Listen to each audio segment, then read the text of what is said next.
Muy buenas noches, mis amigos, ¿cómo están? Espero que estén excelentes. Mi nombre es Ian Chelo, Filosofía del Espíritu.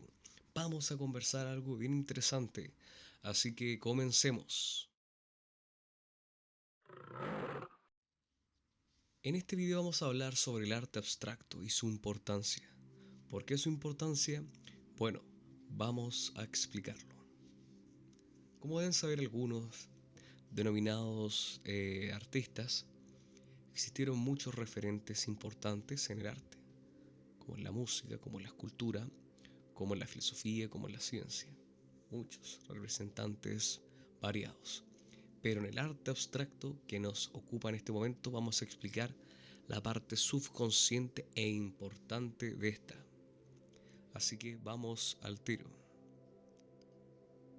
Existen muchos exponentes, como dijimos, pero uno de los más importantes que voy a presentarles es Vasily Kandinsky o luego Jackson Pollock.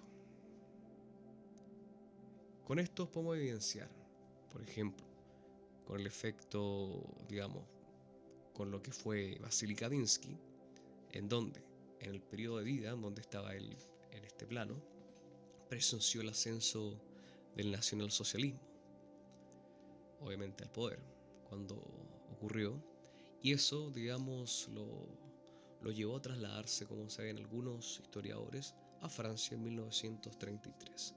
¿Por qué digo ese dato? Porque todo lo que repercute el instinto, digamos, de supervivencia, de digamos, lo particular de qué va a pasar en el porvenir, afecta el arte de una persona, o al menos la expresión sensitiva, claramente. Entonces, podemos ver que mucho lo que sucedió con estos artistas, dos, que vamos a hablar también con Jackson Pollock, repercutió en su arte. Por ejemplo, Jackson Pollock, para no dejarlo afuera, de una forma muy breve, fue expulsado de la preparatoria de artes manuales, también siendo expulsado de otra preparatoria en 1928. Imagínense, estamos hablando de que, y sigue ocurriendo, pasa en muchas ramas del arte. A veces los genios, y pasa actualmente, no son reconocidos por los cánones de las instituciones. ¿Por qué pasa eso? Porque generalmente se reviven tanto los métodos de las personas anteriores que sienten cómodos. Y la innovación no tiene que sentirse cómoda, tiene que buscar ser visionaria. Y esas personas que hablan de arte, pseudoartistas, a veces críticos de arte, solamente se sientan con su voluntad estacionada mientras hablan desde un pasado en donde, digamos, elevan a ciertos artistas, pero en ese tiempo claramente podrían haber sido sus mayores verdugos. A veces sucede así. Bueno, continuemos, mis amigos. Ahora vamos a explicar de una forma más particular ciertas obras de artes de Kandinsky y Pollock. Vamos con la composición número 8, que está acá al ladito. En esta pintura podemos ver que el artista, Vasily Kandinsky, aplicando sus líneas vectoriales que se convergen en el centro de la imagen, llegan a representar una forma en donde el desorden de información en esos tiempos, ante una guerra, daba una ambigüedad consciente que era leída por la parte emocional, la parte límbica del cerebro, dándole perspectivas con las líneas y los círculos como las figuras más naturales juntos con el triángulo. ¿A qué me refiero? Aquí vamos a hablar de un aspecto, digamos, más esotérico y místico. El círculo representa la unidad, digamos. Ahí convergen todas las figuras, digamos, geométricas. Todas se pueden ver, igual que un mandala, está el triángulo, está el cuadrado, está todo reunido en un círculo, es la perfección. Y podemos verlo en la naturaleza, en nosotros también, en todo lo que genere un aspecto de perfección, como puede ser el círculo, una burbuja, la gravedad, digamos, la refracción entre el jabón y el agua, generan perfectamente una redondez para que no, digamos, explote, generando, digamos, una figura geométrica que podemos ver en niños que juegan con eso, adultos. Y eso no es nada nuevo, amigos. místicos. También con el triángulo podemos verlo en muchas cosas. Por ejemplo, en el esoterismo místico se representa a los volcanes con un triángulo. Para que hablan las pirámides. Muchas cosas tienen el ángulo del triángulo. Y netamente tenemos que darnos cuenta de que existe una profundidad muy grande que estamos repasando de forma muy superficial. Y que en otro video vamos a hablar de ese aspecto más místico y espiritual de eso. Pero continuemos. Claramente los rusos son conocidos por su habilidad lógico-matemática.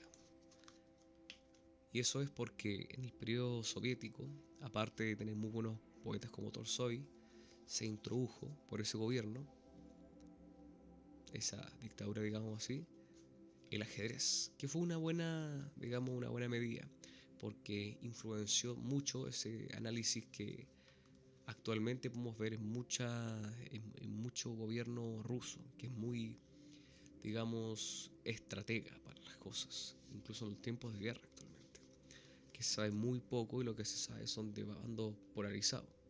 Increíblemente sucedió y sigue sucediendo, que se habla de esa forma, pero algo que sabemos que son muy estrategas. La guerra ha demostrado eso. Bueno, este tipo de arte soviético,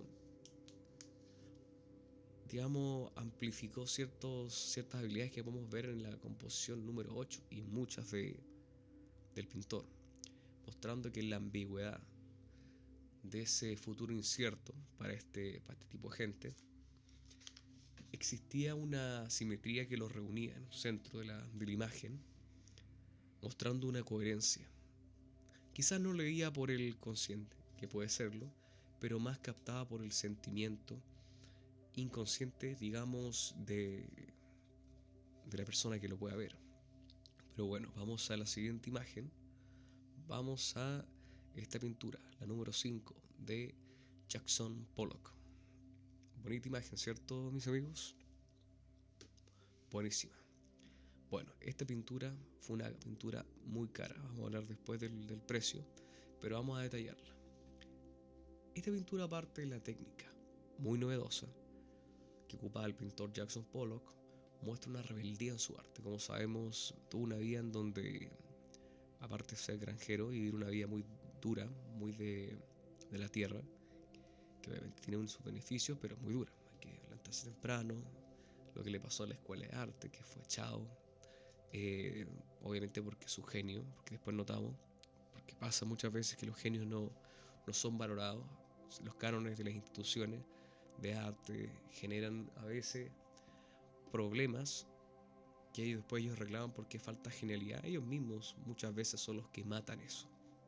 Pero sigamos.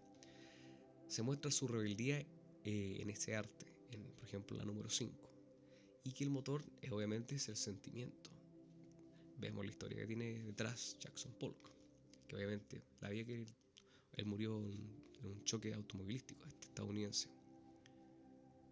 ¿Qué se puede decir? Que esta pintura, que entre todo ese, digamos, bombardeo, digamos, de información, existe un aspecto figurativo, en donde el subconsciente, también como pasa con el arte abstracto, da, digamos, al lector que puede llegar a comprender, no solamente entender, sensaciones de vida y expresión de una forma muy particular. Entendamos que en el lenguaje podemos sumergirnos, igual que pasa con el lenguaje, como el sánscrito o el latín o el alemán. Pero vamos con el sánscrito y el latín. El alemán no digo que no sea un buen lenguaje, pero existen palabras que, por ejemplo, cuando hay movimientos en la cocina, o hay fantasmas, digámoslo así, todos sabemos que hay una palabra que se llama poltergeist. Hay muchas palabras para sucesos que en ciertos lenguajes no están, no se incorporan, pero da mucho más riqueza y especifica más ciertos sucesos, que eso es la importancia del lenguaje. Bueno, el arte abstracto puede generar lo mismo en muchos aspectos, más que una terapia que se puede ocupar a veces las presiones para sacar ira o amplificar ciertas facultades. El arte, digamos, abstracto tiene una vinculación muy importante, amigos. Vamos a detallar más tarde esto. Esta pintura, como dijimos antes, la número 5, fue una de las más caras del mundo, con $140 millones para que la gente se haga digamos, una idea. Y eso es porque el arte abstracto, dejémoslo claro con una frase de Platón, para explicar cómo podría leerse, sería así: la mayor declaración de amor es la que no se hace. El hombre que siente mucho, habla poco. Disculpen, se movió algo. Un poltergeist. Entonces, con eso se puede explicar que, viendo estas pinturas que para un arte que actualmente se potencia tanto, que el hiperrealismo, no lo pueden entender, realmente son aspectos sentimentales en donde uno tiene que vincularse. Obviamente una persona va a sentir algo, es como sale tan caro, como hay gente que paga por eso, pero hay que verlo con otro lente. Es como pasa a veces con la ciencia, digamos la oficial, no la ciencia vanguardista y visionaria. Mira todo detrás de un cristal, pero no conecta con lo que está ahí enfrente. A veces hay que conectar ciertas cosas y otras que no. Y aquí explica que, decía, tenía tantas cosas que explicar estos artistas, que era muy importante que no solamente se metía en la parte inconsciente, tenía que haber como una lectura. Obviamente es muy importante la parte inconsciente acá, pero tiene que haber una lectura más profunda, en donde no tiene que verse detrás de un cristal. Como me expliqué, se tiene que conectar con el concepto. Vivimos una época en donde el comercio vela por las experiencias.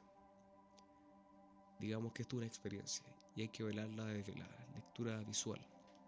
Claramente vemos muchos canales de arte. Yo hablo de filosofía, pero el arte tiene mucho, mucho de filosofía. Mucho, mucho. Como Dalí, en La persistencia del tiempo, está muy referenciado a lo que es el libro Ser y Tiempo de Heidegger, filósofo de Alemania. Bueno, amigos y amigas, disculpen, voy a quitar esto que se está moviendo hace rato. Espero que les haya gustado mucho el programa. Les sugiero suscribirse, ayudaría mucho. Este canal tiene 380 suscriptores, no es tan grande, pero puede crecer. Y aparte de eso, como deben saber, para un realizador de estos videos, le ayuda mucho a seguir haciendo esto. Espero que se encuentren bien. Próximamente voy a subir una nueva película con temáticas bien particulares. No les digo el día, pero bueno, está la anterior, El laberinto del bosque. Bien interesante, con un bajo presupuesto, pero tiene una buena propuesta. Yo pienso eso. A mí me gusta particularmente. Y eso, espero que se encuentren bien. Que yo no digo que no exista a veces un arte que no tenga nada de coherencia, que sea netamente una oda a la idiotez. Y para eso también tenemos que ocupar, digamos, en qué tiempo estamos. Estamos en un tiempo donde la juventud, digamos, no toda, pero está siendo influenciada ideológicamente. Y eso repercute en la convicción del arte, que ahora actualmente, más que la intelectualidad inmiscuida, se está sacando y solamente es un sentir, que el sentir es muy importante en el arte, pero estamos hablando de un sentir que a veces está muy atrofiado por dolencia. Entonces, tiene que haber un equilibrio para que se presente una buena idea. Bueno, espero que se encuentren bien. Los invito a suscribirse y que estén excelentes, amigos, amigas, y nos vemos muy pronto.